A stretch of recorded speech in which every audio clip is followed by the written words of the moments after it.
तो क्या हाल चाल students, welcome back to another class. तो स्टूडेंट जिसने भी अभी तक कुछ नहीं पढ़ा है उसके लिए आज हम एक रामबाण वीडियो लेके आए हैं। अगर आपने कुछ नहीं पढ़ा है तो ये वीडियो आपके लिए है। आपको क्या करना है, शुरू से लास्ट तक देखना है और आपको पास कराने की गारंटी हमारी है, ठीक है। तो आज हम क्या करेंगे, आज हम मोस्ट इंपॉर्टेंट क्वेश्चन देखेंगे सभी चैप्टर्स के। जो हमारे मैथ में जितने भी चैप्टर्स हैं सभी के मोस्ट इंपॉर्टेंट क्वेश्चन देखेंगे, उनके आंसर देखेंगे, उनको किस प्रकार से सॉल्व करना है। जिस प्रकार से हम आपको बताएंगे उसी प्रकार से आपको सॉल्व करना है। और जो भी बच्चे जिनको डर लगता है कि हम फेल हो जाएंगे तो वो डरिए मत, आपके लिए ही वीडियो बनाया गया है। शुरू से अंत तक हमारे साथ बने रहें। तो चलिए पहला क्वेश्चन देखते हैं। हमारे पास दिया है कि सिद्ध कीजिए √3a का परिमेय संख्या। ये हमारे पास वास्तविक संख्याएं नामक चैप्टर का है। इसका एक बहुत ही वायरल और बहुत ही बढ़िया सवाल है जो आपके एग्जाम में आता रहता है, ठीक है। तो इसका सवाल में पूछा गया है कि हमें √3 को एक अपरिमेय संख्या सिद्ध करना है। तो इसके लिए क्या करेंगे, इसको सॉल्व करने के लिए क्या करेंगे, चलिए देख लेते हैं, ठीक है। तो सॉल्यूशन में क्या करेंगे, सबसे पहले हम मानेंगे कि माना √3 एक परिमेय संख्या है। जैसे जैसे हम आपको बता रहे हैं उसी तरह से आपको करना है, ठीक है। अपरिमेय संख्या है। तो अब हमने मान लिया कि √3 एक परिमेय संख्या है। तो परिमेय संख्या हम क्या लिखते हैं, इसको p/q की फॉर्म में लिख सकते हैं। तो ये √3 जो होगा वो p/q की फॉर्म में हो जाएगा, ठीक है। अब क्या करेंगे, अब p/q के फॉर्म में है तो हम यहाँ पर लिखेंगे जहाँ पे p और q वो क्या है, वो अभाज्य संख्या है। p तथा q अभाज्य संख्याएं हैं, ठीक है। अब आपको यहाँ पे ये याद रखना है कि अभाज्य संख्या वे होती है जो किसी भी नंबर से डिवाइड नहीं होती, ठीक है। उसको कहते हैं अभाज्य संख्या। मतलब कि ऐसा कोई भी नंबर नहीं है जो p और q दोनों को डिवाइड कर सके, ठीक है। तो वो अभाज्य संख्या होती है, वही हमारे पास परिमेय संख्या होती है। अब क्या करेंगे, हम इसका दोनों तरफ स्क्वायर करेंगे, ठीक है। तो यहाँ पे लिखेंगे दोनों पक्षों का वर्ग करने पर, दोनों पक्षों का वर्ग करने पर। तो दोनों तरफ वर्ग करेंगे, इधर हमारे पास √3 का स्क्वायर हो जाएगा, इधर हो जाएगा p/q का स्क्वायर। इसको जब सॉल्व करेंगे तो हमारे पास आएगा 3 = p²/q², ठीक है। चलिए आगे आगे बढ़ते हैं। तो आगे अब क्या करेंगे, हम यहाँ पे q² को इधर भेज देंगे, 3 इधर जाए तो यहाँ पे हो जाएगा q² = p²/3, ठीक। अब यहाँ पे हम देख रहे हैं कि जो 3 है वो p² को विभाजित कर रहा है, क्योंकि नीचे भाग में आ गया है, मतलब ये इसको काट रहा है, ठीक है। तो अब ध्यान देखिए, अगर कोई भी नंबर किसी नंबर के स्क्वायर को विभाजित करता है तो वो उस नंबर को भी विभाजित करता है। इसका मतलब क्या है, तो चलिए इसका मतलब समझ लेते हैं। अगर मान लेते हैं हमारे पास 4 है, ठीक है। अगर 4 हमारा 8 को विभाजित कर देता है, 4 × 2 = 8, तो ये 8 के स्क्वायर को, 8 का स्क्वायर क्या होता है, 8 का स्क्वायर 64, ठीक। तो 8 के स्क्वायर को भी विभाजित कर देता है, 4 × 1 = 4, 4 × 6 = 24, ठीक है। तो इसका मतलब कोई भी नंबर अगर दूसरे नंबर को विभाजित करता है, डिवाइड करता है, तो वो उसके स्क्वायर को भी डिवाइड कर देता है। तो वहीं यहाँ पे लिखेंगे कि जो 3 है वो हमारे पास p² को विभाजित कर रहा है, अतः यह p को भी विभाजित करेगा, ठीक है, विभाजित करेगा। चलिए अब हम क्या करेंगे, यहाँ पे हमने क्या किया है, यहाँ पे हमें एक इक्वेशन मानेंगे, ठीक है। कौन सा, इसको हम मानेंगे समीकरण नंबर 1, ठीक। अब क्या करेंगे, यहाँ पे p दिख रहा है आपको, p की वैल्यू को हम कुछ और मानेंगे, ठीक है। यहाँ पे हमने p/q चल रहा है तो इसको हम r मान लेंगे। तो यहाँ पे क्या करेंगे, ध्यान से देखिए, जिस प्रकार से मैं कर रहा हूँ आपको उसी तरह से करना है, ठीक। तो यहाँ पे माना p = 3r, ठीक है। 3r आपको मान लेना है यहाँ पे p की वैल्यू को। अगर यहाँ पे हम अगर 5 प्रूव करेंगे तो 5r मानेंगे, √7 प्रूव करेंगे तो 7r मानेंगे, √2 होगा तो 2r होगा। उसी प्रकार से यहाँ पे 3 है तो 3r हमने माना, ठीक है। अब क्या करेंगे, समीकरण नंबर इसको 2 मानेंगे और इसकी इसी मान को हम यहाँ पे p के मान को यहाँ पे p² की जगह रखेंगे, ठीक है। तो यहाँ पे क्या करेंगे, p के मान को समीकरण 1 में रखने पर, ठीक है। जब हम p का मान समीकरण 1 में रखेंगे तब क्या होगा हमारे पास, तो हमारे पास हो जाएगा 3 = 3r² और बटे में q², ठीक है, यही होगा। अब क्या करेंगे, हम q² को इधर भेजेंगे और 3 इधर चला आएगा, ठीक है, ये इधर जाएगा तो हमारे पास होगा q² बराबर, ये हो जाएगा 3r² और बटे में 3 आ जाएगा। ठीक, चलिए अब इसको थोड़ा और सॉल्व कर लेते हैं। तो और सॉल्व करने के लिए क्या करेंगे, चलिए आगे देखते हैं। तो अब आगे क्या करेंगे, हमारे पास 3 का स्क्वायर कितना होता है, 3 का ये हो जाएगा 9r² बट्टे में 3, 3 3 जा 9। तो यहाँ पे हमें क्या मिल रहा है, यहाँ पे हमें मिल रहा है q² बराबर 3r² बट्टे में कुछ नहीं है, सॉरी यहाँ पे 1 आ जाएगा। अब 3 देखिए r के साथ मल्टीप्लाई में, इधर आएगा भाग में। ठीक है, तो हमें क्या मिलेगा, q²/3 बराबर r²। ठीक, अब ध्यान से देखिए हमने क्या लिखा है, यहाँ पे 3 जो है q² को डिवाइड कर रहा है, भाग कर रहा है ना, दिख रहा है आपको, बस उसी को हमें लिख देना है। तो किस प्रकार से लिखेंगे, चलिए इसको देख लेते हैं।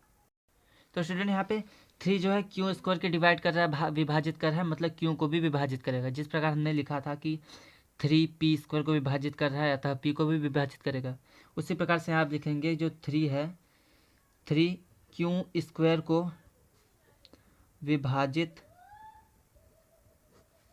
कर रहा है, अतः q को भी विभाजित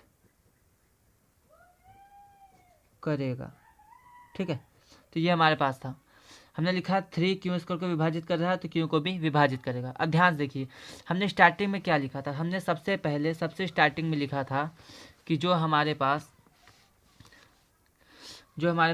p और q है वो हमारे पास अभाज्य संख्या है। अभाज्य संख्या मतलब कि इनमें ऐसा कोई भी नंबर नहीं है जो p और q दोनों को डिवाइड कर सके। बट हमने प्रूफ क्या कर दिया है, हमने प्रूफ कर दिया है कि जो 3 है वो p² को भी डिवाइड कर रहा है, मतलब p हमारा 3 से भी डिवाइड हो रहा है। और यहाँ पे हमने क्या लिखा है कि जो हमारे पास q है वो भी हमारे पास 3 से डिवाइड हो रहा है, यहाँ पे हमने लिख दिया। ठीक है, तो इसका मतलब क्या है, इसका मतलब कि जो हमने p/q माना है वो गलत है।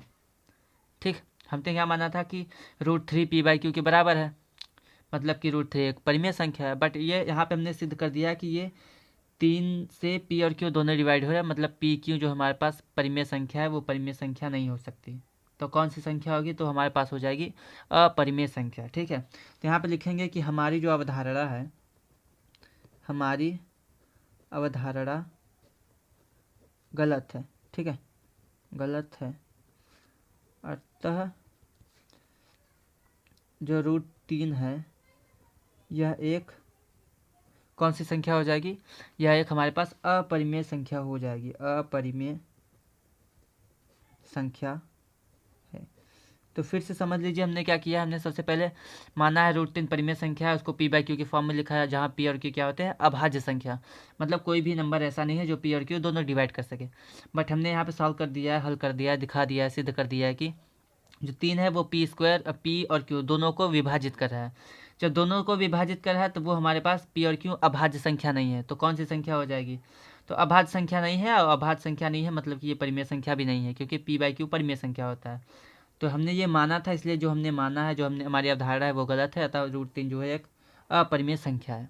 ठीक है, और ये क्वेश्चन जो आपके है ये आपके एग्जाम में आ चुका है, देख लीजिए आपके यहाँ पे हम दिखा देते हैं आपको, यहाँ पे आपके एग्जाम में आ चुका है कि सिद्ध कीजिए कि √3 एक अपरिमेय संख्या है। ठीक है, तो ये आपके एग्जाम में आ चुका है, इसलिए बहुत ज़्यादा इंपॉर्टेंट क्वेश्चन है। चलिए आगे बढ़ते हैं। तो स्टूडेंट हर साल एक क्वेश्चन जरूर आता है कि बहुपद का शून्यक ज्ञात कीजिए और उसके बीच संबंध की सत्यता की जांच कीजिए। ये क्वेश्चन हर साल आता है। जिस प्रकार मैंने आपको दिखाया कि जो हमारे पास √3 वाला जो क्वेश्चन है वो हर साल पूछा जाता है पेपर में, यहाँ पे आपके क्वेश्चन पेपर में दिया है, उसी प्रकार से जो यहाँ पे जो हमारे पास शून्यक होता है वो भी हर साल आता है। मैं आपको दिखा देना चाहता हूँ, यहाँ पे आप देख लीजिए कहाँ गया क्वेश्चन, हमारे पास यहाँ पे है कि द्विघात बहुपद x² + 7x + 12 के शून्यक ज्ञात कीजिए और शून्य तथा गुणांक के बीच संबंध की सत्यता की जांच कीजिए। ये आपका 4 मार्क्स में क्वेश्चन आता है, तो आपको इस क्वेश्चन को जरूर से जरूर सीखना है। तो चलिए स्टार्ट करते हैं। क्वेश्चन को याद रखना है कि इसके लिए आपको ज़्यादा मेहनत की ज़रूरत नहीं है, बस आपको स्टेप याद रखना है। ठीक है, तो बोला क्या गया, हमारे पास एक द्विघात बहुपद है तो हम इसको पहले लिख देंगे। तो हमारे पास x² + 7x + 12 ये हमारे पास है। ठीक है, हमें इसको सॉल्व करना है और x की वैल्यू निकालनी है, उसी को हम कहते हैं शून्यक। तो x की वैल्यू निकालने के लिए क्या होता है, यहाँ पे जो 12 दिख रहा है आपको इसको इस तरीके से तोड़ना है कि प्लस करने पे 7 आ जाए और मल्टीप्लाई करने पे 12 ही होना चाहिए। ठीक है, तो अगर हम 12 को देखेंगे तो इसको अगर हम ब्रेक करते हैं 4 × 3 तो 4 3 या 12 होता है, 4 3 या 12। लेकिन अगर 4 और 3 को जोड़ देंगे तो हमारे पास क्या मिल जाएगा, 7 मिल जाएगा, 4 और 3 को। ठीक है, तो यही हमारे पास हम यहाँ करेंगे, यही हमें पूरी सिद्ध करना है, मतलब यही हमें सॉल्व करना है। यहाँ पे हो जाएगा x² + 7x को हम 4x + 3x लिखेंगे। ठीक है, यहाँ पे 4 + 3 हो जाएगा x, और ये प्लस में 12, ठीक। और इसको सॉल्व करेंगे तो x² प्लस का ये 4x हो जाएगा, ये प्लस का 3x हो जाएगा, प्लस में 12, ठीक। आगे सॉल्व करते हैं। यहाँ पे x कॉमन दिख रहा है तो हमारे पास क्या आ जाएगा, यह आ जाएगा, देखिए यहाँ पे x अगर हम कॉमन करेंगे, यहाँ पे x² है, एक x आएगा तो एक x बचेगा, प्लस यहाँ पे 4, अगर यहाँ पे x निकालेंगे तो हमारे पास सिर्फ 4 बचेगा, तो ये हो जाएगा x + 4, प्लस में यहाँ पे 3, देखिए 3 4 जा 12 होता है, 3 1 जा 3, मतलब 3 कॉमन ले सकते हैं। यहाँ पे आएगा x, यहाँ पे 3 4 जा 12। जब दोनों ब्रैकेट में एक जैसा नंबर दिख जाए तो हम उसको अलग कर लेंगे, ठीक। तो यहाँ पे x + 4 ये अलग हो जाएगा, और ये दोनों एक साथ हो जाएंगे, मतलब कि x + 3, ठीक है। अब क्या करेंगे, x की वैल्यू निकालने के लिए हम x का जो हमारे पास गुणनखंड जो मिला है इसको हम 0 के बराबर रखेंगे, ठीक है। तो वही हम करेंगे। अगर हम x + 4 को 0 के बराबर रखेंगे और x + 3 को 0 के बराबर रखेंगे तो हमारे पास कौन कौन सी वैल्यू आएगी। तो x + 4 0 के बराबर होगा तो यहाँ पे x बराबर प्लस का 4 इधर जाएगा, माइनस का 4, पहला शून्यक ये मिल जाएगा। उसके बाद x + 3 बराबर 0 है, 3 इधर जाएगा तो x बराबर -3, ये हमारे पास दूसरा शून्यक है, ठीक है। तो ये हमारे पास इसके शून्यक मिल गए हैं। उसके बाद हमें कि बोला क्या है कि हमें इस यहाँ पे शून्यकों और गुणांकों के बीच संबंध की सत्यता की जाँच करनी है, ठीक है। तो इसमें आपको 2 फॉर्मूला याद रखना है। पहला, अल्फ़ा + बीटा जो होता है वो हमारे पास होता है -b/a, ठीक है। और हमारे पास जो अल्फ़ा × बीटा होता है वो होता है c/a, यही हमारे पास फॉर्मूला है। और इस फॉर्मूले को आपको यूज़ करना है। अगर ये फॉर्मूला आपको नहीं याद है तो आप इस क्वेश्चन को बिल्कुल भी सॉल्व नहीं कर पाएंगे, ठीक। तो चलिए इसको अब देख लेते हैं किस प्रकार से हम करेंगे। तो यहाँ पे याद रखिए जो पहला शून्यक होता है इसको हम अल्फ़ा मान लेते हैं, दूसरा वाले को हम बीटा मान लेते हैं, ठीक। और ये b और a क्या होता है, तो यहाँ पे जो हमारे पास समीकरण है, यहाँ पे ये इसका जो व्यापक रूप होता है, मैं आपको इधर दिखा देता हूँ व्यापक रूप किस प्रकार से होता है। तो जो व्यापक रूप होता है, व्यापक रूप किसी भी द्विघात बहुपद का व्यापक रूप होता है ax² प्लस का bx प्लस का c, ये होता है, ठीक है। तो अगर यहाँ पे देखेंगे यहाँ पे इसके हिसाब से, तो यहाँ पे c की वैल्यू 12 दिख रही है, दिख रहा है आपको, b की वैल्यू 7 दिख रही है, और a की वैल्यू x² के साथ वाला a होता है, बट यहाँ पे कुछ नहीं है, मतलब कि a की वैल्यू 1 है, ठीक। तो हम क्या करेंगे, उसी को हम नीचे लिख देंगे। हमें क्या क्या दिया था, हमें दिया था a बराबर 1, b बराबर 7 और c बराबर 12, ठीक है। ये हमें दिया गया था। अब इसी को हमें सॉल्व करना है। तो क्या करेंगे, फॉर्मूला लगाएंगे। पहला, शून्यकों का योगफल। पहला फॉर्मूला क्या होता है, शून्यकों का योगफल। तो अल्फ़ा + बीटा बराबर होता है -b/a। अल्फ़ा हमने कितना निकाला है, -4, प्लस बीटा हमने कितना निकाला है, -3, बराबर -b की वैल्यू कितनी है, 7, तो -7 में a की वैल्यू कितनी है, 1 हो जाएगा। इसको अगर सॉल्व करेंगे तो -4 -3 बराबर -7, ये हो जाएगा -7 बराबर -7। तो इसको हम कहते हैं संबंध की सत्यता की जांच, मतलब कि दोनों पक्ष हमारे पास बराबर हो जाए, ठीक है। तो चलिए स्टूडेंट, अब दूसरा संबंध हम देख लेते हैं। दूसरा संबंध हमारे पास क्या है कि अल्फ़ा × बीटा बराबर c/a, ठीक है। तो दूसरा संबंध इसको हम प्रूव करेंगे। तो दूसरे में क्या लिखा है हमारे पास कि अल्फ़ा × बीटा = c/a। अल्फ़ा की वैल्यू कितनी है, -4, तो -4 हो जाएगा, इंटू बीटा की वैल्यू -3, तो यहाँ पे -3 = c/a। c की वैल्यू कितनी है, वो 12 है हमारे पास, तो हो जाएगा 12, और a की वैल्यू 1 है, मतलब बटे में 1। यहाँ पे माइनस माइनस प्लस हो जाएगा, 4 3 12, मतलब 12 बराबर 12। तो यहाँ पे हमने क्या किया, यहाँ पे हमने पहला संबंध यहाँ पे प्रूफ किया है, यहाँ पे दूसरा संबंध प्रूफ किया, ठीक है। तो आपके द्विघात बहुपद वाले में 2 संबंध होते हैं। पहला संबंध क्या होता है, शून्यकों का योगफल अल्फ़ा + बीटा बराबर -b/a, और शून्यकों का गुणनफल होता है अल्फ़ा × बीटा बराबर c/a, ठीक है। तो ये हमारे पास क्वेश्चन हो गया, सेकंड क्वेश्चन। ये आपके एग्जाम पॉइंट ऑफ व्यू से बहुत ज़्यादा इंपॉर्टेंट है, ठीक है। ये आपके क्वेश्चन में पेपर में आया हुआ है, तो मैंने आपको अभी दिखाया है। कहाँ पे था, तो हमारे पास यहाँ पे एक क्वेश्चन था जो आपके एग्जाम में आया हुआ था, ठीक है। तो यहाँ पे आप देख लीजिए, यहाँ पे, ठीक। चलिए अब आगे बढ़ते हैं, अगले चैप्टर के जो मोस्ट इंपॉर्टेंट क्वेश्चन है उसको सॉल्व करेंगे। तो स्टूडेंट, ये हमारा जो है द्विघात बहुपद का एक मोस्ट इंपॉर्टेंट क्वेश्चन है। ये भी आपके एग्जाम में आता रहता है। बोलता क्या है कि इसमें कि विविक्तिकर पता करना होता है, विविक्तिकर, ठीक है। विविक्तिकर पता करना होता है, उसके बाद हमें पता करना होता है कि इसके जो मूल आएंगे। याद रखना है कि द्विघात बहुपद में जो x की वैल्यू होती है उसको हम कहते हैं शून्यक, बट द्विघात समीकरण में हमारे पास जो x की वैल्यू होती है उसको कहते हैं मूल, ठीक है। तो इसमें 3 टाइप्स के मूल होते हैं, तो उन्हीं तीनों का हमें बोला गया है प्रकृति ज्ञात कीजिए, किस प्रकार के मूल हमें प्राप्त होंगे। ठीक है, तो चलिए इसको देख लेते हैं। तो विभक्तिकार को हम डी से दिखाते हैं। ठीक है, आपको याद रखना है डी की वैल्यू कितनी होती है, बी स्क्वायर माइनस का 4ac। ठीक, ये वैल्यू होती है डी की। अब इसमें बोला क्या है, यहाँ पे अगर हम ध्यान देंगे तो यहाँ पे इसका जो हमारे पास द्विघात बहुपद का जो व्यापक रूप होता है, व्यापक रूप, वो हमारे पास होता है ax² प्लस का bx प्लस का c बराबर 0। ठीक है, अगर आपने ये द्विघात समीकरण या फिर दो चर वाले रैखिक समीकरण युग्म या फिर वास्तविक संख्या या फिर हमारे पास जो समांतर श्रेणी है, इन चैप्टर्स को नहीं पढ़ा है तो हमने अपने वीडियो चैनल पे पूरा 1 शॉट वीडियो अपलोड किया है, वहाँ जाके पूरे इंपॉर्टेंट क्वेश्चन और सभी कंसेप्ट को देख सकते हैं। चलिए यहाँ स्टार्ट करते हैं, यहाँ आप देख लेते हैं। तो हमारे पास c की वैल्यू कितनी दिख रही है, 3/2, मतलब कि c की वैल्यू कितनी है, 3/2 है। और b की वैल्यू b x के साथ वाला होता है, तो यहाँ पे b की वैल्यू कितनी दिख रही है, 2 दिख रही है, मतलब कि b की वैल्यू 2 है। और x² के साथ वाला a होता है, बट यहाँ पे कुछ नहीं है, मतलब 1 होगा। ठीक है, तो यहाँ पे a की वैल्यू कितनी हो जाएगी, 1। अब हम यहीं पे रख देंगे इसको। तो जब d की वैल्यू हम निकालेंगे तो b² होता है, मतलब कि 2 का स्क्वायर माइनस का 4 × 1 × 3/2। ठीक है, इसको सॉल्व करेंगे तो 2 1 = 2, 2 2 = 4, तो आंसर कितना आएगा, 2 का स्क्वायर 4 हो जाएगा हमारे पास, और 3 2 = 6। इस यहाँ पे हम देखेंगे तो हमारे पास जो आ जाएगा डी की वैल्यू वो हो जाएगी -2। ठीक है, अब आपको याद रखना है कि जब भी हमारे पास जो डी होता है, अगर हमारे पास जो डी है वो 0 से बड़ा आता है, ठीक, तो हमारे पास वास्तविक मूल होते हैं। ठीक है, कैसे मूल होते हैं, वास्तविक और भिन्न भिन्न मूल, मतलब कि x की 2 वैल्यू आएगी, दोनों अलग अलग होगी और वास्तविक होगी। बट अगर हमारे पास d की वैल्यू 0 के बराबर आती है तो वो हमारे पास वास्तविक तो होता है लेकिन भिन्न भिन्न नहीं होता। भिन्न भिन्न मीन्स की हमारे पास जो x की अलग अलग वैल्यू आती है, अगर 0 से बड़ा होता है d की वैल्यू, अगर 0 के बराबर होगा तो वास्तविक तो होंगे बट दोनों की वैल्यू सेम टू सेम होगी, मतलब x के दोनों मान बराबर होंगे। अगर हमारे पास d की वैल्यू 0 से छोटी हो जाती है, 0 से छोटी मीन्स माइनस में हो जाती है, जैसा कि यहाँ पे आया हुआ है, तो जब भी माइनस में होती है तो हमारे पास काल्पनिक मूल होते हैं। ठीक है, काल्पनिक मूल मतलब कि कोई भी वास्तविक मूल नहीं होता, वास्तविक मूल नहीं। तो इसका हमें प्रकृति बतानी है, तो इस मूल का जो प्रकृति हो जाएगा वो हो जाएगा कोई भी वास्तविक मूल नहीं, कोई वास्तविक मूल नहीं, मतलब कि कोई भी हमारे पास x की वैल्यू नहीं मिलेगी। ठीक है, चलिए अब आगे बढ़ते हैं अगले क्वेश्चन की तरफ। ये क्वेश्चन भी आपके एग्जाम में आया हुआ है, मैं आपको दिखा देना चाहता हूँ कहाँ पे है। तो यहाँ पे कहाँ गया, तो आप यहाँ पे देख लीजिए, यहाँ पे हमारे एक क्वेश्चन दिया गया है कि आप समीकरण यहाँ पे दिया है। ठीक है, x² + 2x + 3/2 0 विभक्तिकर होगा, इसका विभक्तिकर पूछा गया आपके एग्जाम में। ठीक है, तो हमने कितना निकाला है, हमने निकाला -2, मतलब ये वाला ऑप्शन सही होगा। ठीक है, तो यही हमारे पास है। बट यहाँ पे कभी कभी मूलों की प्रकृति भी पूछ लिया जाता है। जैसे यहाँ पे देखिए एक सवाल है हमारे पास, इसके मूल होंगे तो किस प्रकार के होंगे, वास्तविक होंगे या समान होंगे या फिर वास्तविक बराबर होंगे या फिर वास्तविक नहीं या फिर 0। तो इस टाइप्स के मूल क्या विभक्तिकर और उसकी प्रकृति के बारे में पूछा जाता है, तो हमने यहाँ पे आपको सिखाया है। ठीक है, चलिए बढ़ते हैं अगले क्वेश्चन की तरफ।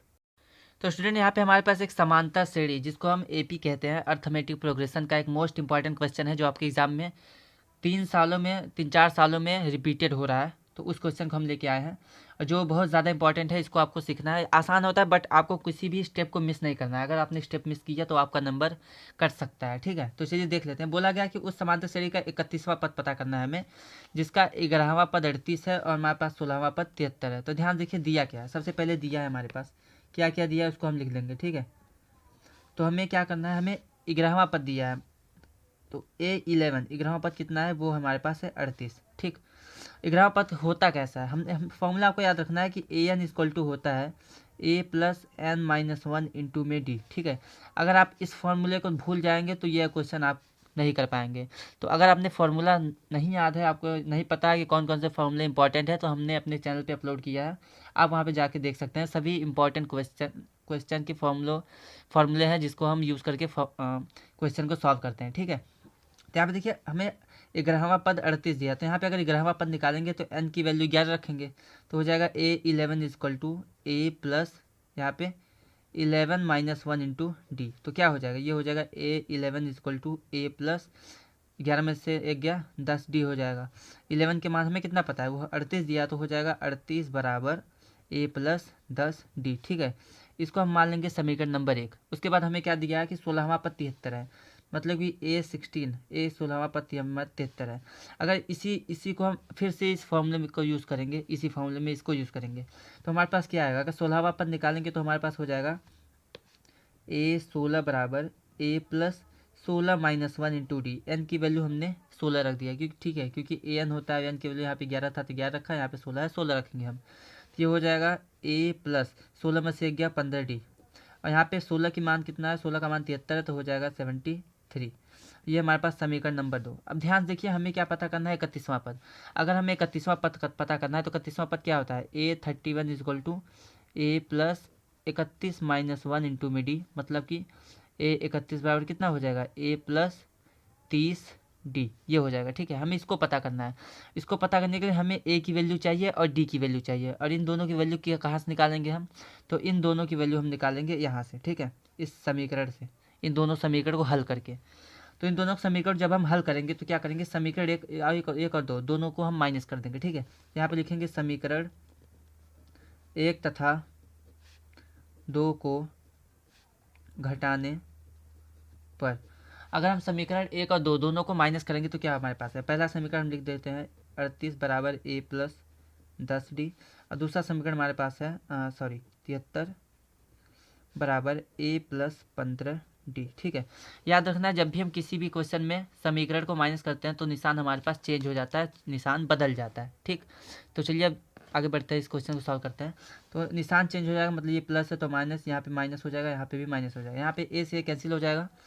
माइनस 15 डी में से 10 डी, देखिए यहाँ पे प्लस 10 है और माइनस 15 है, तो हमारे पास 15 में से 10 जाएगा तो 5 डी बचेगा। बस आपको ध्यान देना है कि 15 बड़ा नंबर है तो हमारे पास माइनस में आएगा। ठीक है, यहाँ भी 38 और 73, 38 प्लस में है, 73 माइनस में है, 73 नंबर बड़ा है तो 73 में से 38 घटाएंगे, तो 73 में से 38 घटाएंगे तो हमारे पास 13 में से 8 गया 5 आएगा, और यहाँ पे 6 में से 3 गया तो 35 आ जाएगा और माइनस में आएगा। ठीक है, यहाँ पे डी की वैल्यू निकालेंगे तो -5 इसके बटे में चला आएगा, मतलब कि माइनस का 35 बटे में माइनस का 5, माइनस से माइनस कैंसिल, 5 कम 5, 5 सत्ते 35, तो डी की वैल्यू कितना आ गई, डी की वैल्यू हमारे पास आ गई है 7। ठीक है, अब क्या करेंगे हम, डी की वैल्यू चाहे तो समीकरण 1 में रख देंगे, चाहे तो समीकरण 2 में रख देंगे, और वहाँ से हम ए की वैल्यू निकाल लेंगे। तो फिर ए और डी दोनों यहाँ पे रख के हम 31वां पद निकाल लेंगे। ठीक है, तो चलिए स्टार्ट करते हैं। तो क्या करेंगे हम, यहाँ पे जो डी का मान है, डी का मान समीकरण 1 में रख देते हैं। ठीक है, समीकरण 1 में रखने पर तो हमारे पास समीकरण 1 यहाँ पे है तो लिख देंगे 38 बराबर A प्लस 10 डी।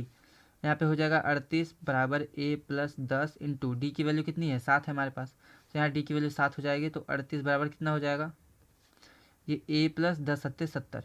अब ध्यान दीजिए 70 इधर जाएगा हमारे पास। ठीक है, 70 प्लस में इधर जाएगा, माइनस हो जाएगा, तो हो जाएगा यहाँ पे 38 माइनस का 70 बराबर में ए। अब 70 में से 38 घटाएंगे तो हमारे पास क्या आ जाएगा, 10 में से 8 गया 2, 6 में से 3 गया 3, 32 हो जाएगा। बट याद रखना है आपको कि हमारे पास यहाँ पे 70 माइनस में था तो माइनस का 32 आएगा। इसका मतलब क्या है कि ए की वैल्यू माइनस का 32 और डी की वैल्यू 7। अब इसको हम यहाँ पे 31वां पद निकालने के लिए यहाँ पे रख देंगे। ठीक है, तो चलिए, तो यहाँ पे हो जाएगा ए की वैल्यू हमारे पास माइनस का 32 है, प्लस में 30 गुणे 7। ठीक, क्योंकि डी की वैल्यू 7 है, तो ये कितना हो जाएगा, माइनस का 32 और इसका गुणा करेंगे तो 3 सत्ते 21, 210। ठीक है, अब 210 में हमें 32 को माइनस करना है, तो 10 में से 2 गया कितना आ जाएगा, तो हो जाएगा ये 8। उसके बाद अगर हम कहाँ पे करेंगे, 10 में से फिर से 3 घटाएंगे तो हो जाएगा 7, मतलब कि 178 हमारे पास आंसर आ जाएगा। ठीक है, सॉरी 178 नहीं, 168 आएगा। तो ये हमारे पास 31वां पद हो जाएगा 168। याद रखना है कि यहाँ पे 210 प्लस में था इसलिए हमारा आंसर प्लस में आया। ठीक है, जो नंबर बड़ा होता है उसी का निशान लगाते हैं। ठीक, तो यहाँ पे हमारे पास 31वां पद 168 मिल गया। एक बार फिर से देख लिए हमने किया क्या है कि जो हमें पहले दिया था उससे हमने समीकरण बनाया 2, फिर दोनों समीकरण को हल करके हमने सबसे पहले डी की वैल्यू निकाली, फिर डी का मान रख के ए की वैल्यू निकाली, फिर ए और डी दोनों का मान हमने यहाँ पे रख दिया है। आपको याद रखना है कि अगर आपको ये फॉर्मूला नहीं याद है, N equal to A plus N minus 1 into D, तो आप ये क्वेश्चन बिल्कुल भी नहीं लगा सकते। तो इस फॉर्मूले को आपको याद करना है, बिल्कुल से याद करना है। ठीक है, चलिए बढ़ते हैं अगले क्वेश्चन की तरफ।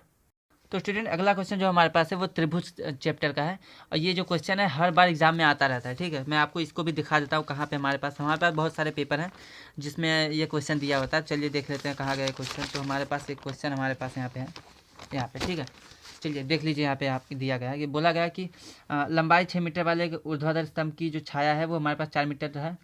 तो जब उसी समय एक मीनार की छाया की लंबाई 28 मीटर होती है तो हमें मीनार की ऊंचाई पता करनी है। ठीक है, 4 मार्क्स का क्वेश्चन है और ये क्वेश्चन जो है त्रिभुज नामक चैप्टर का है।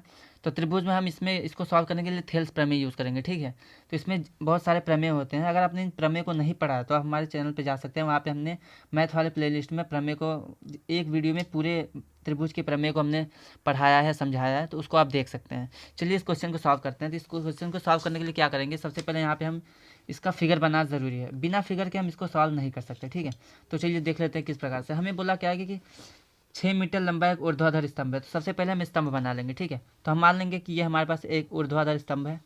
चलिए यहाँ पे देख लेते हैं, मान लेते हैं ये हमारे पास ऊर्ध्वाधर स्तंभ है। ठीक है, इसकी लंबाई कितनी है, वो हमारे पास 6 मीटर, ये हमें बोला है। ठीक है, 6 मीटर ऊर्ध्वाधर स्तंभ है और इसकी जो छाया होती है 4 मीटर लंबी है। ठीक है, तो हम यहाँ पे इसकी परछाई बना देते हैं नीचे ज़मीन पे, क्योंकि परछाई होती है। तो यहाँ पे हम मान लेते हैं कि इसकी जो परछाई है ये, ठीक, ये हमारे पास 4 मीटर है, 4 मीटर। आपको फिगर पे नहीं जाना है, आप बस समझिए कि क्वेश्चन को सॉल्व किस तरह से करते हैं। ठीक है, क्योंकि यहाँ पे स्पेस की वजह से हो सकता है कि ये 4 मीटर 6 मीटर थोड़ा अंतर हो, 6 मीटर ज़्यादा होना चाहिए, 4 मीटर कम होना चाहिए। तो उस पर आप ध्यान में जिस आप कंसेप्ट पे ध्यान दीजिए कि हो कैसे रहा है। तो यहाँ हमने 6 मीटर लंबा एक स्तंभ मान लिया है और उसकी लंबाई 4 मीटर छाया है ज़मीन पर। ठीक है, अब बोला है कि उसी टाइम एक मीनार है। ठीक है, और मीनार की जो लंबाई, छाया की लंबाई है वो 28 मीटर है, मतलब कि इधर पीछे कोई मीनार खड़ा है। ठीक है, यहाँ पे इसकी जो परछाई है एक ही साइड बन रही है, बट 28 मीटर लंबी बन रही है। मतलब कि ये जो इसकी छाया है वो कुछ इस तरह से आएगी। और यहाँ पे ये हमारे पास मीनार है। ठीक, ये क्या है, ये हमारे पास मीनार है। ठीक है, और ये जो मीनार है उसकी जो छाया है वो हमारे पास इधर बन रही है। कितनी दूरी बन रही है, वो हमारे पास 28 मीटर की दूरी पे बन रही है ये। ठीक है, तो हमें क्या पता करना है, हमें बस इतना बताना है कि अगर स्तंभ हमारे पास 6 मीटर था। ठीक है, 6 मीटर लंबा स्तंभ था तो हमारे पास 4 मीटर बनी है उसकी छाया। तो अगर हमारे पास 28 मीटर छाया बन रही है तो जो मीनार होगा वो कितना ऊंचा होगा, हमें मीनार की ऊंचाई पता करनी है। ठीक, तो चलिए मीनार की ऊंचाई पता करते हैं। तो इसको पता करने के लिए क्या करेंगे, सबसे पहले यहाँ पे देखिए ट्रायंगल बन रहा है, उसको हम बनाएंगे। ठीक है, यहाँ पे तो ये हमारे पास एक ट्रायंगल बन रहा है, तो इसको सबसे पहले हम ड्रॉ कर लेते हैं। ठीक, तो यहाँ पे एक ट्रायंगल है। अब ध्यान देखिए, अब यहाँ पे हम यूज़ करेंगे जो हमने त्रिभुज में प्रमेय पढ़ा होता है, थेल्स प्रमेय या फिर थेल्स प्रमेय का विलोम भी होता है, उसका यूज़ करेंगे। ठीक है, वो कहता क्या है कि अगर हमारे पास 2 त्रिभुज हैं, ठीक, वो कहता क्या है कि अगर एक त्रिभुज हमारे पास है, ठीक, मान लेते हैं यहाँ पे एक त्रिभुज है, ये किधर समझा, इधर समझाते हैं। अगर हमारे पास एक त्रिभुज है, ठीक, और किसी एक भुजा के समांतर कोई लाइन खींची गई है इस प्रकार से, तो ये जो लाइन होती है इन दोनों भुजाओं को बराबर बराबर अनुपात में विभाजित करते हैं, ये हमारे पास होता है। तो ध्यान देखिए, यहाँ पे एक त्रिभुज है और ये वाला जो त्रिभुज है ये इस लाइन के समांतर है, तो इसको विभाजित करेगी। ठीक है, और आपको याद रखना है जब भी ये विभाजित होता है समान अनुपात में तो जो त्रिभुज होते हैं वो समरूप होते हैं। तो यहाँ पे आपको ये लिखना है कि हमारे पास जो ये त्रिभुज है, हम मान लेते हैं इसको, यहाँ पे ये ए मान लेते हैं, ये बी हो जाता है, ये सी, ये डी, और इधर ई मान लेते हैं। ठीक है, तो यहाँ पे देखिए एक ही त्रिभुज के अंदर दूसरा समांतर लाइन खींची गई है, मतलब कि ये जो छोटा वाला त्रिभुज है और ये जो बड़ा वाला त्रिभुज है ये दोनों आपस में क्या होंगे, समरूप होंगे। ठीक है, याद रखना है आपको। तो ए बी ई, त्रिभुज ए बी ई तथा दूसरा त्रिभुज क्या है, ए सी डी, ये बड़ा वाला त्रिभुज ए सी डी, ये हमारे पास क्या है, समरूप है। ठीक है, तो जब भी समरूप होते हैं तो इनकी भुजाओं का जो अनुपात होता है वो बराबर होता है। ठीक, इसका मतलब कि जो इधर वाली इसकी साइड है और जो छोटे वाले त्रिभुज की जो ए बी वाली साइड है, ए बी, ठीक है, ए बी, इसका अनुपात, और जो ये त्रिभुज की बड़े त्रिभुज की ये वाली साइड है इसका अनुपात, ए बी और ए सी का जो अनुपात है वो हमारे पास इसके और इसके बराबर होगा। ठीक है, किस प्रकार से हमने समझाया कि जो छोटा त्रिभुज है, इस छोटे त्रिभुज में ये जो हमारे पास इसकी परछाई है 4 मीटर और जो मीनार की परछाई है उसका जो अनुपात होगा वो उनकी ऊंचाई के अनुपात के बराबर होगा। मतलब कि इस हमारे पास खंभे की लंबाई, स्तंभ की ऊंचाई और मीनार की ऊंचाई के अनुपात के बराबर होगा। ठीक है, तो ये स्तंभ की ऊंचाई बी से ई तक है तो यहाँ पे बी ई लिख देंगे, और यहाँ पे मीनार की ऊंचाई डी से सी तक है तो यहाँ पे सी डी या फिर डी ई लिख सकते हैं, सी डी हमने लिख दी है। अब क्या करेंगे, ए से बी तक हमें वैल्यू कितनी पता है, 4 पता है। ए से सी तक क्या है, 28 है, 28 लिख देंगे, बराबर बी ई कितना दिया है, 6 मीटर, 6 हो जाएगा। और सी से डी तक हमें नहीं पता तो हम मीनार की ऊंचाई को एच मान लेते हैं। ठीक है, तो जब मीनार की ऊंचाई को हम एच मान लेंगे तो क्या हो जाएगा, यहाँ पे हम एच हो जाएगा। तो यहाँ क्या करेंगे, 28 इधर जाएगा तो ये हो जाएगा, एच इधर जाएगा तो मतलब कि 4 into H is equal to 6 into 28, ठीक है। ये इधर चला गया है और ये इधर चला गया है। उसके बाद एच इसके साथ मल्टीप्लाई में है तो इधर आएगा भाग में, तो एच बराबर हो जाएगा 6 इंटू 28/4। ये हमारे पास हो जाएगा। अगर इसको हम थोड़ा सॉल्व करते हैं तो हमारा आंसर आ जाएगा 4 1 4, 4 7 28, मतलब कि एच इक्वल टू कितना होगा 6 7 42 मीटर, ठीक है। इसका मतलब जो हमारे पास ये मीनार है इसकी ऊंचाई कितनी हो जाएगी 42 मीटर। तो ये हमारे पास एक त्रिभुज का क्वेश्चन था जो आपके एग्जाम में कई बार आया हुआ है। चलिए फिर आगे बढ़ते हैं और अगले क्वेश्चन की तरफ बढ़ते हैं जो अगले चैप्टर के इंपॉर्टेंट क्वेश्चन है। कि यहाँ पे इसको करने के लिए बस आपको दो चीज़ें पता होनी चाहिए। एक तो हमें मान पता होना चाहिए कि 0 डिग्री पे 30 60 90 कितने डिग्री पे किस हमारे मतलब कि किस हमारे रेशियो का, साइन का, कॉस का, टेन का, कॉस कॉट सेक कॉसेक, किसका कितनी वैल्यू होती है वो आपको पता होना चाहिए, तभी आप इसको प्रूव कर सकते हैं, ठीक है। तो चलिए, अगर आपको ये नहीं पता कि किसी के मान को निकाला कैसे जाता है, कि कॉस 0 कैसे निकालते हैं, साइन 30 साइन 45 कैसे निकालते हैं, तो आप हमें कमेंट कीजिए, हम आपके लिए उस पर बेस्ट एक वीडियो बनाएंगे जो बहुत ही आसान तरीके से आपको सिखा देगा। तो चलिए इस क्वेश्चन को पहले सॉल्व करते हैं। तो हमें क्या बोला गया है कि cos 60 plus sign 30 plus sign 45 एक ब्रैकेट के साथ है, फिर दूसरे ब्रैकेट में sine 90 plus cos 60 minus cos 45 बराबर 7/4 हमें लाना है, ठीक है। तो चलिए, तो सबसे पहले इस सवाल को लिख लेते हैं कि हमारे पास दिया है cos 0 degree plus sign 30 degree plus का साइन 45 डिग्री, ठीक है, ये हमारे पास है। और क्या हमारे पास है वो, और हमारे पास है sine 90 degree plus cos 60 degree और माइनस का cos 45 डिग्री, ठीक है। यहाँ पे इसी को हमें सॉल्व करना है। चलिए, तो आपको याद रखना है कि साइन 0 0 होता है, बट cos 0 जो भी होता है वो हमारे पास 1 होता है, तो यहाँ पे 1 हो जाएगा। प्लस साइन 30 की वैल्यू 1/2 होती है, ये आपको याद रखना है। और साइन 45 जो होता है वो 1/√2 होता है, ठीक है। साइन 90 वो हमारे पास 1 होता है, प्लस cos 60 कितना होता है आपको इसको पता करना है, तो cos 60 होता है 1/2, ठीक है। और माइनस का cos 45 होता है 1/√2। ये हमारे पास एक क्वेश्चन है और इस क्वेश्चन में जो वैल्यू हमने रखा है इसको आपको याद रखना पड़ेगा, या फिर इसको सीखना पड़ेगा कि इस वैल्यू को निकालते कैसे हैं। अगर आपको नहीं पता तो हमें कमेंट कीजिए, हम आपके लिए वीडियो बनाएंगे, ठीक है। तो यहाँ पे क्या करना है, हमें इसको सॉल्व करना है। तो क्या करेंगे हम, यहाँ पे हम नीचे 1 मान लेंगे, इसका एलसीएम लेंगे, तो एलसीएम आ जाएगा 2√2, ठीक। यहाँ पे देखिए 1 का इसमें डिवीज़न करेंगे तो हमारे पास यही आएगा, इसका मल्टीप्लाई ऊपर करेंगे तो 2√2 आ जाएगा। प्लस यहाँ से 2 से 2 कैंसिल तो 1√2 आ जाएगा ऊपर। यहाँ पे √2 से √2 कैंसिल तो यहाँ पे 2 आ जाएगा, ठीक। उसी प्रकार से यहाँ भी हमारे पास क्या है कि यहाँ पे हम 1 मान लेंगे तो नीचे इसका एलसीएम 2√2 आ जाएगा। यहाँ पे 1 है तो ये पूरी वैल्यू ऊपर आ जाएगी 2√2, प्लस यहाँ पे 2 से 2 कैंसिल होगा तो √2 ऊपर चला जाएगा, माइनस यहाँ पे √2 से √2 कैंसिल होगा तो 2 1 2 हो जाएगा ऊपर, ठीक है। अब इसको सॉल्व कर लेते हैं। तो याद रखिए यहाँ पे किस प्रकार से हम करेंगे इसको करने के लिए क्या करेंगे हम, यहाँ पे हो जाएगा हमारे पास √2 तो कितना 2√2 यहाँ पे है और 1√2 यहाँ पे, तो हो जाएगा 3√2, ठीक है। 3√2 और प्लस में 2 अपॉन 2√2, ये हमारे पास हो गया। इसको सॉल्व करेंगे तो क्या हो जाएगा, 2√2 इधर है 1√2 इधर है, मतलब कि 3√2 अपॉन माइनस का 2 और बटे में कितना है 2√2। अब हम क्या करेंगे, इसको मल्टीप्लाई करेंगे, ठीक है। ऊपर का ऊपर मल्टीप्लाई, नीचे का नीचे, आपको पता होगा किस प्रकार से मल्टीप्लाई किया जाता है। तो चलिए मल्टीप्लाई कर लेते हैं। तो स्टूडेंट्स में क्या करना है, नीचे नीचे मल्टीप्लाई ऊपर ऊपर, तो कि ये क्या हो जाएगा, ये हमारे पास हो जाएगा 3√2 प्लस 2 मल्टीप्लाई बाई 3√2 माइनस 2, और यहाँ पे बटे में क्या हो जाएगा, इसका इसमें मल्टीप्लाई हो जाएगा 2√2 इंटू 2√2। अब याद रखिए यहाँ पे हमें क्या दिख रहा है, यहाँ पे दिख रहा है a प्लस बी और a माइनस बी दिख रहा है आपको। तो फॉर्मूला क्या होता है, हमारे पास फॉर्मूला होता है कि a प्लस बी अगर एक ब्रैकेट में है और दूसरे ब्रैकेट में a माइनस बी है तो इसका हो जाएगा a² माइनस का b², ठीक है।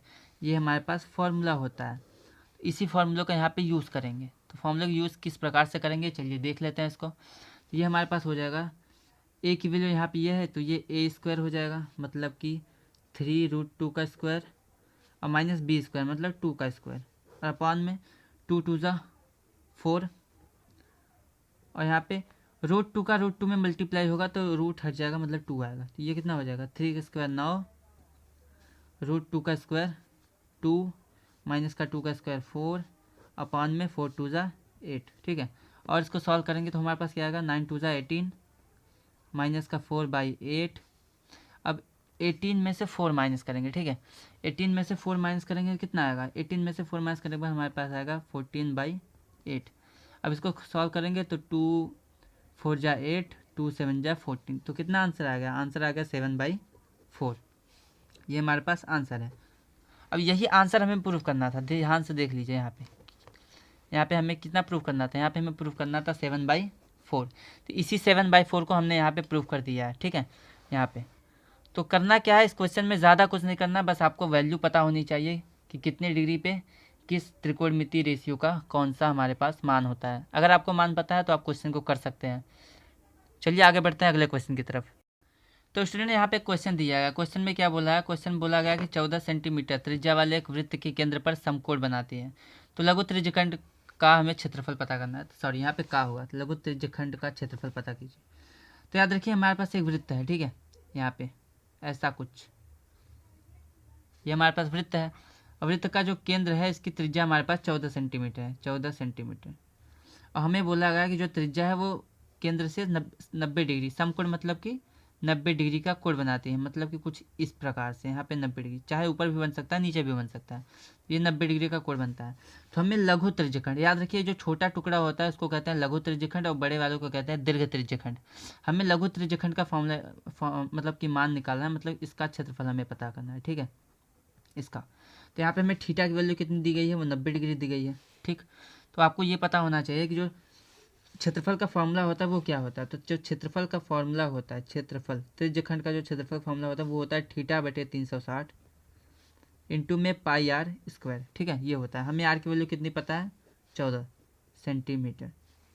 अब इसी को हम यूज़ करेंगे। तो फॉर्मूला हमारे पास θ/360, थीटा की वैल्यू 90 है तो इसका हो जाएगा 90/360 गुणे पाई की वैल्यू कितनी होती है 22/7, और आर की वैल्यू कितनी दी गई है 14, मतलब 14 × 14, क्योंकि स्क्वायर में है इसलिए हमने 2 बार लिख दिया है, ठीक है।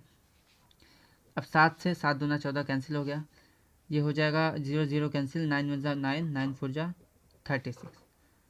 अब इसको और थोड़ा सॉल्व कर लेते हैं तो हमारे पास क्या होगा, हमारे पास ये हो जाएगा, चलिए ये हो जाएगा 22 × 14 × 2/4, 2 1 2, 2 2 4, और 2 1 2, 2 7 14। तो आंसर कितना आएगा 22 7। तो 22 का हम साथ में मल्टीप्लाई कर लेंगे तो हो जाएगा 154, ठीक है। 7 दूना 14, 7 दूना 14 1 15, तो ये हो जाएगा इतना सेंटीमीटर स्क्वायर। तो हमारे पास ये क्षेत्रफल आ गया है त्रिज्यखंड का। तो यही फॉर्मूला आपको याद रखना है। अगर फॉर्मूला नहीं याद है तो आप गए, फिर समझ लीजिए, तो आपका कुछ हो नहीं पाएगा। तो फार्मूला ज़रूर से याद करना है, नहीं पता तो हमें कमेंट कीजिए आप हमें, तो हम आपके लिए फार्मूला प्रोवाइड करेंगे। चलिए बढ़ते हैं अगले क्वेश्चन की तरफ। तो अगला क्वेश्चन हमारे पास किसका है, अगला क्वेश्चन हमारे पास है, ये हमारे पास है जो हमारे पास क्षेत्रफल वाला मतलब चैप्टर होता है, जो हमारे पास, तो ये जो हमारे पास क्वेश्चन है वो हमारे पास पृष्ठीय क्षेत्रफल तथा आयतन वाले चैप्टर से है, ठीक है। तो इसमें बोला क्या गया कि हमारे पास 2 घन है जिनमें से प्रत्येक का आयतन इतना है। ध्यान दीजिए ये क्वेश्चन जो है बहुत बार रिपीटेड है, ठीक है। मैं आपको दिखा देना चाहता हूँ कि यहाँ पे जो क्वेश्चन हमारे पास है, यहाँ देख लीजिए आप, बोला है कि 2 घनों में जिनके प्रत्येक का आयतन 64 सेंटीमीटर क्यूब है, तो हमें इनके फलकों को मिलाकर एक घनाभ बनाया गया है। उस घनाभ का हमें संपूर्ण पृष्ठीय क्षेत्रफल पता करना है, ठीक है। ये आपके एग्जाम में आया हुआ क्वेश्चन है, ये आपका प्रीवियस ईयर क्वेश्चन पेपर है, ठीक है। जिसमें देख लीजिए मैंने आपके लिए बहुत सारे प्रीवियस ईयर क्वेश्चन रखे हैं, जिसमें मैं यहाँ पे आपको सॉल्व करा रहा हूँ क्वेश्चन को। तो चलिए इस क्वेश्चन को सॉल्व करते हैं। तो इसमें क्या बोला गया है कि हमें घनाभ का आयतन दिया गया है, ठीक है। घन का आयतन, 2 घन हमारे पास और दोनों का आयतन कितना है 64 सेंटीमीटर क्यूब। प्रत्येक का आयतन मतलब पहले का भी 64 सेंटीमीटर क्यूब है, दूसरे का भी 64 सेंटीमीटर क्यूब है, ठीक है। तो चलिए सबसे पहले इसका आयतन है तो इसकी भुजा निकालने। तो जो घन का आयतन होता है, घन का आयतन वो कितना है, घन का आयतन होता है a³ और आयतन हमें कितना दिया है 64, मतलब कि a³ की जो वैल्यू है वो हमें दी गई है 64। इसको सॉल्व करेंगे तो a³ इक्वल टू कितना, 64 किसका क्यूब होता है, वो हमारे पास होता है 4 चौक 16, 16 चौका 64, मतलब कि 4 का क्यूब होता है। तो यहाँ पे क्यूब से क्यूब कैंसिल, मतलब कि a की वैल्यू कितनी आ जाएगी 4, ठीक है। अब ध्यान दीजिए हमारे पास एक क्यूब यहाँ पे है, ठीक है, और इसका आयतन हमारे पास 64 दिया था, और इसी के जैसा एक और क्यूब है हमारे पास, ठीक।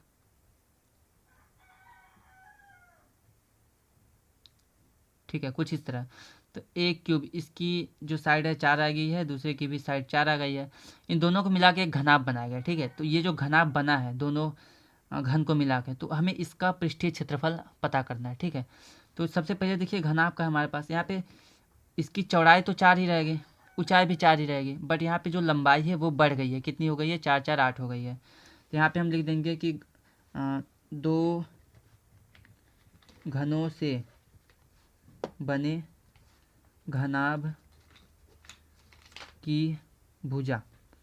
ठीक है, कौन कौन सी भुजा? हमारे पास L का मान हो जाएगा 4 + 4 मतलब कि 8। ठीक, B तो हमारे पास 4 ही होगी और H भी हमारे पास 4 ही होगा। ठीक है, अब इस घनाभ का हम कुल पृष्ठीय क्षेत्रफल आयतन निकाल लेते हैं। तो इसका घनाभ का यहाँ पे लिख देंगे, घनाभ का संपूर्ण पृष्ठीय क्षेत्रफल कितना होता है? वो होता है 2 ब्रैकेट में LB + BH + HL। ठीक है, ये होता है। अब इसको सॉल्व कर लेते हैं।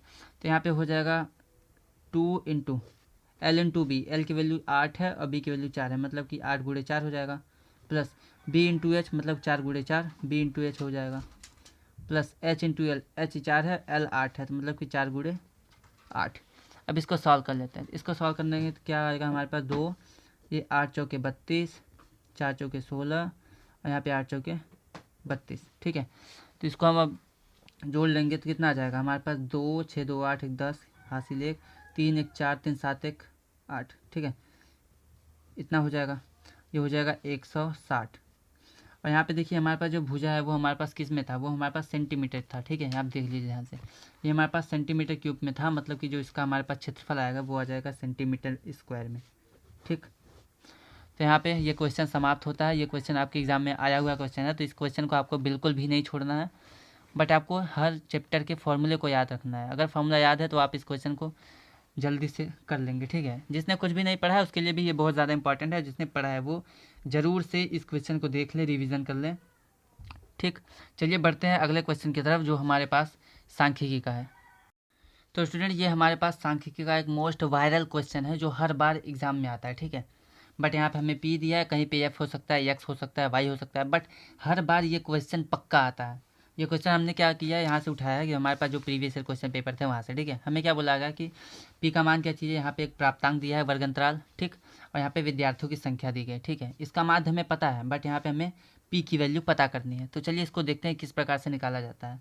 ठीक, तो इसके लिए क्या करना होता है, हमें सबसे पहले समांतर माध्य का फॉर्मूला पता होना चाहिए। ठीक है, तो इसमें क्या दिया है? इसमें हमें समांतर माध्य कितना दिया है? 26 दिया है। ठीक, समांतर माध्य के बराबर क्या होता है? वो होता है x bar equal to summation FI/XI और बट्टे में समेसन FI। ठीक है, ये हमारे पास होता है समांतर माध्य का फॉर्मूला।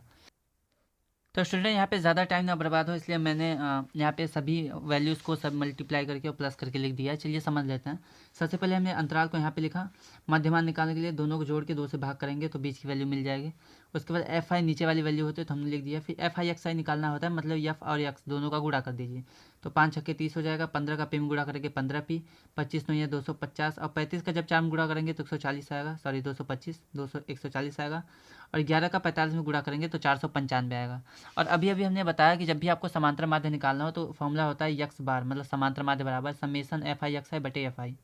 तो FI/XI को हमें, समेसन का मतलब क्या होता है? समेसन का मतलब होता है योग। ठीक है, जितने भी FI/XI है उसको जोड़ दीजिए और जितने भी FI है उसको जोड़ दीजिए। समेसन का मतलब जोड़ होता है, तो हमने जोड़ दिया। ठीक है, तो यहाँ पे जोड़ने के लिए हमने क्या किया है, पूरी वैल्यू को जोड़ देंगे। देखिए 6 9 4 11 इसको जोड़ देंगे 30 आएगा, और जो P है उसको हम प्लस करके साथ में लिख देंगे, क्योंकि किसी भी जो चर वाली वैल्यू होती है उसको हम प्लस माइनस नहीं कर सकते, बस उसको लिख सकते हैं, तो हमने लिख दिया। उसी प्रकार से यहाँ पे 30 225 140 और 495 के जोड़ेंगे तो 890 आएगा, इस 15P को प्लस करके लिख देंगे। ठीक है, चलिए अब हम सीधा सीधा फॉर्मूला यूज़ करके फॉर्मूला अप्लाई करते हैं। तो हमारे पास x बार इक्वल टू क्या होता है? समेसन FI/XI और बटे में समेसन FI। ठीक है, ये हमारे पास समांतर माध्य का फॉर्मूला होता है। और आपने ध्यान दिया होगा यहाँ पे हमें स्टार्टिंग में समांतर माध्य कितना दे दिया है? हमें 26 दिया गया है। ठीक है, तो हमें 26 जब दिया है तो हम बस उसी को रख के यहाँ सॉल्व कर देंगे। तो हमारे पास क्या दिया है? यहाँ पे हम समांतर माध्य के मान को रख देंगे। तो ये हमारे पास कितना है? ये हमारे पास 26 है, तो यहाँ पर हो जाएगा 26 बराबर समेसन FI/XI की वैल्यू कितनी है? 890 + 15P। ये हो जाएगा 890 प्लस का 15P और बटे में ये 30 + P दिया है हमें समेसन FI, तो 30 + P। ठीक है, अगर आपको नहीं दिख रहा है तो आप यहाँ पे देख सकते हैं। ठीक, यहाँ पे हमने इधर योग लिखा है, इधर दोनों को जोड़ दिया, FI/XI को इधर और फिर FI को इधर। अब इसको हम सॉल्व करेंगे, तो याद रखिए यहाँ पे 30 प्लस पी भाग में है, इधर जाएगा गुणे में, तो हो जाएगा 26 और ब्रैकेट में 30 प्लस पी बराबर ये 890 प्लस का 15 पी। अब 26 का अंदर मल्टीप्लाई करेंगे तो 26 का 30 में गुणा करेंगे तो हमारे पास 3 छक्के 18, 3 दूना 6 1 7, 780 और प्लस में 26 का इधर होगा तो 26 पी बराबर कितना है 890 प्लस का 15 पी। अब क्या करेंगे, हम नंबर को एक तरफ करेंगे, पी की वक्त तरफ, तो हमारे पास 15 पी अगर इधर आएगा तो माइनस कब हो जाएगा, तो 26 पी माइनस का 15 पी। ठीक है, बराबर में 890 इधर है, 780 इधर आएगा तो माइनस का 780 हो जाएगा। ठीक है, अगर हम इसको घटाते हैं तो 26 में से 15 अगर घटाएंगे तो हमारे पास आएगा 11 पी बराबर 890 में से 780 अगर घटाएंगे तो हमारे पास आएगा 110। ठीक है, यहाँ पे क्या दिख रहा है, यहाँ पे अगर हम पी की वैल्यू निकालेंगे तो हमारे पास 11 पी बराबर 110 है। पी इक्वल टू हो जाएगा 110 बटे 11, 11 से 11 कैंसिल, मतलब कि हमारे पास आ जाएगा पी इज इक्वल टू 10। तो यहाँ से हमने पी की वैल्यू निकाल ली है, इसका मतलब पी का मान कितना होगा, 10 होगा। ठीक है, एक बार फिर से देख लीजिए हमने किस तरह से किया। तो सबसे पहले हमने अंतराल दिया था, हमने अंतराल लिखा है, मध्यमान निकाला है, फिर एफ आई ये नीचे वाली वैल्यू होती है, उसके बाद हमने एफ आई एक्स आई को मल्टीप्लाई किया है। ठीक है, उसके बाद यहाँ फॉर्मूला होता है summation F X I equal to summation F I X I बटे समेसन एफ आई। समेसन में योग होता है तो हमने दोनों जोड़ लिया था। यहाँ पे एफ आई एक्स आई की वैल्यू को ऊपर रखेंगे, फिर एफ आई के नीचे रखेंगे, और एक्स बार जिसको हम क्या कहते हैं, जिसको हम कहते हैं माध्य, माध्य में 26 दिया है। ठीक है, 26 यहाँ पर रख देंगे, इसको इधर करेंगे मल्टीप्लाई में, फिर 26 का 30 में मल्टीप्लाई, 26 का पी में मल्टीप्लाई, पी वाली वैल्यू एक तरफ और नंबर वाली एक तरफ, फिर यहाँ से हम पी की वैल्यू निकालेंगे। पी की वैल्यू कितनी आई है, 10। ठीक है, तो इस प्रकार से इस क्वेश्चन को सॉल्व करना है। यहाँ पे हमने जितने भी मोस्ट इंपॉर्टेंट क्वेश्चन थे आपके एग्जाम में आए हुए क्वेश्चन है उसको कराया है। और यहाँ पे हो सकता है कि 1-2 चैप्टर छूट गए हों, जैसे कि त्रिकोणमिति के अनुप्रयोग हो गया, प्रायिकता छूट गया है हमारे पास, उसके बाद वृत्त, शायद हमने वृत्तों से संबंधित क्षेत्रफल चैप्टर किया है, बट वृत्त हमने छोड़ दिया है, शायद छूट गया होगा। तो ये क्वेश्चन बहुत ही ज़्यादा मोस्ट इंपॉर्टेंट क्वेश्चन है। अगर आप फेल नहीं होना चाहते हैं, चाहते हैं अच्छे नंबर आए हमारे, हम बच जाए मैथ पेपर में और अच्छे मार्क्स गेन से कर सकते हैं, तो इसको आपको ज़रूर से ज़रूर प्रैक्टिस करना है। और हमारे इसी प्रकार के मोस्ट इंपॉर्टेंट क्वेश्चन और अच्छे नंबर्स, अब अच्छे मार्क्स लाने के लिए आप हमारे चैनल को सब्सक्राइब कीजिए। हम आपके लिए ये मोस्ट इंपॉर्टेंट क्वेश्चन की सीरीज़ चला रहे हैं, जो एवरीडे, प्रत्येक दिन, हर रोज़ अपलोड होती रहेगी वीडियो, जिससे आपको नोटिफिकेशन सबसे पहले मिल सके और सब उसकी तैयारी सबसे अच्छे से कर सकें। तो इसके लिए हमारे चैनल को सब्सक्राइब कीजिए। अगर आप इस क्वेश्चन के जितने भी क्वेश्चन हमने दिए हैं इनका पीडीएफ चाहिए आपको, तो हमें कमेंट में पीडीएफ कमेंट कीजिए। और अगर आपको जो क्वेश्चन पेपर है प्रीवियस ईयर वो आपको चाहिए, तो उसके लिए भी आप हमें कमेंट में लिखिए पेपर। ठीक है, तो हम आपके लिए उस पीडीएफ को प्रोवाइड करेंगे कमेंट सेक्शन में। तो जैसा भी वीडियो आपको लगा आप हमें कमेंट कीजिए, बताइए कि आपका क्वेश्चन कौन कौन सा समझ में आया, अपनी राय दीजिए और बताइए कि अगला वीडियो किस टॉपिक पे चाहिए। ठीक है, और हम आगे इसी प्रकार से मैथ और साइंस के इंपॉर्टेंट क्वेश्चन लाते रहेंगे जो आपके हूबहू पेपर में आए हुए हैं और जो पेपर में आ सकते हैं। चलिए फिर मिलते हैं अगले वीडियो में, तब तक के लिए धन्यवाद, खुश रहिए, अच्छे रहिए।